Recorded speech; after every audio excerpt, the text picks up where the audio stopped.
My grandmother was on the verge of losing her home because the HOA despised her oversized rescue dog, until they learned he was a retired K-9 officer who unraveled their corrupt scheme. What would you do if an HOA tried to evict your elderly grandma over a hero dog? I knew trouble was brewing the moment I pulled into Grandma Lillian's driveway. 3 people in crisp polo shirts loomed on her porch, jabbing fingers at her door. Grandma clutched Max's collar, her hands trembling. Max, her German shepherd, didn't bark, just watched with sharp, knowing eyes. "What's going on?" I called, hurrying up the path. Grandma's face softened with relief. "Oh, Emma, thank God. They say Max has to go." The tallest woman spun toward me, her flawless hair unmoved by the breeze. "I'm Patricia Collins, president of Crestwood Pines HOA. Your grandmother's dog violates our pet restrictions. Dogs over 50 pounds are prohibited."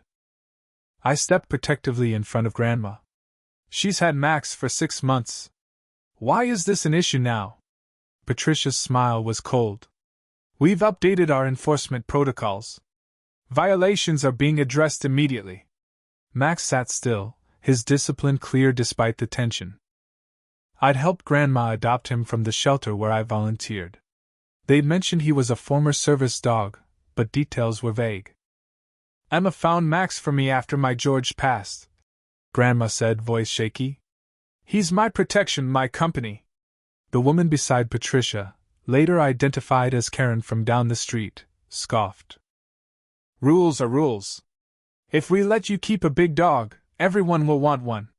Property values will tank." I was floored. "He's quiet, doesn't bother anyone." The third person, a man with a clipboard, chimed in. "We've had noise complaints and reports of aggression." Grandma gasped. "That's a lie." "Who said that?" Patricia glanced at her watch. "We don't disclose complainants. You have 14 days to rehome the dog or face $100 daily fines." They left a stack of papers and strode off, Karen smirking. Inside, Grandma sank into her chair, tears falling. "I can't lose Max, Emma." Max rested his head in her lap, sensing her pain. The paperwork was absurd. Claims Max barked from 2 to 4 a.m. When they were asleep, allegations he lunged at kids despite no front fence, and complaints about dog waste when Max only used the backyard. "These are fabricated," I said, grabbing my phone. "And I bet Karen's behind it." For weeks, Karen had coveted Grandma's corner lot, the largest in the neighborhood.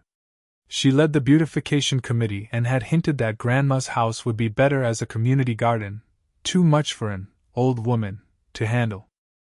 3 days later, I installed security cameras and found a loophole. The HOA bylaws hadn't been legally updated in 5 years, and the large dog rule wasn't properly ratified. While gardening with Grandma, I caught Karen filming Max over the fence. "Documenting the violation," she snapped. Max, digging calmly, suddenly stood alert, eyeing her. "Funny," I said, pointing to my camera. "I've been documenting too, like when you snuck into Grandma's yard yesterday and rattled Max's kennel with a stick." I showed her the footage. Her face paled. "You can't record me," she sputtered. "It's Grandma's property. We can record anything here. Like Patricia trespassing to measure the shed." Karen backed off, muttering, "This isn't over." That night, Max paced by the windows, rigid. When the doorbell rang, he positioned himself protectively in front of Grandma. Patricia and the HOA's lawyer, a slick man named Victor Hayes, stood there. "Final warning before enforcement," Patricia said. Victor tried to push inside. "We need to verify the animal's presence." I blocked him. "Remove your foot, or I'll call the police. That's breaking." He retreated, citing inspection rights, which requires 48 hours notice. I shot back. "Also, the large dog rule wasn't voted on legally." Patricia flushed. "You don't know what you're talking about." I bluffed. "I'm a paralegal, and I've filed a complaint with the County Housing Authority." Max gave a low woof as they left, his first sound all day. That night, I found online complaints about Patricia's heavy-handed leadership and missing HOA funds.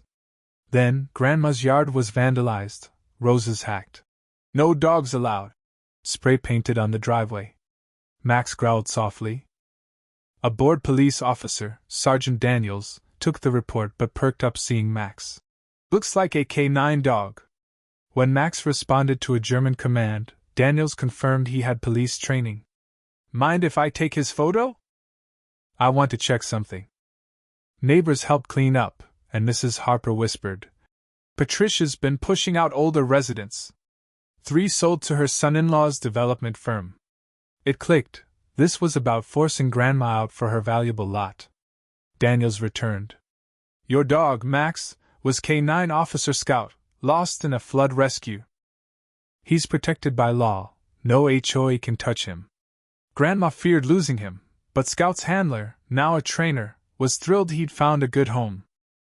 The HOA doubled down, citing the vandalism they likely caused as evidence of Grandma's unkempt property, demanding $1,000. Furious, I launched a Save Lillian and Scout social media page, posting evidence of the HOA's schemes. Hundreds joined, including reporters. Then, a black SUV arrived. Scout whined, recognizing Officer Michael Reed, his former handler. Their joyful reunion brought tears. Reed vowed to fight the HOA, citing Scout's legal protections. The climax came when Patricia and Karen arrived with a dog crate to seize Scout. Reed stepped in. Removing this retired K9 is theft of government property, a felon. I revealed their development scheme, bluffing about imminent reporter interviews. They fled. At an emergency HOA meeting, packed with angry neighbors, the police captain and district attorney Julia Park exposed $43,000 in misappropriated funds funneled to Patricia's son-in-law's firm. Residents shared stories of harassment. The crowd voted to oust the board. Patricia, Karen, and Victor were escorted out, humiliated. Weeks later, at a neighborhood barbecue, a new board led by Mrs. Harper and Mr. Torres had recovered $150,000. Grandma, with Scout at her side, was a hero. I almost gave him up, she said, petting him. Sometimes, what scares us saves us. A newspaper photo captured them, symbols of a reborn community. What do you think? Was the HOA's bullying just greed, or something darker? Share your thoughts in the comments and tell us, where do you draw the line on standing up to bullies? Like and subscribe for more stories of justice.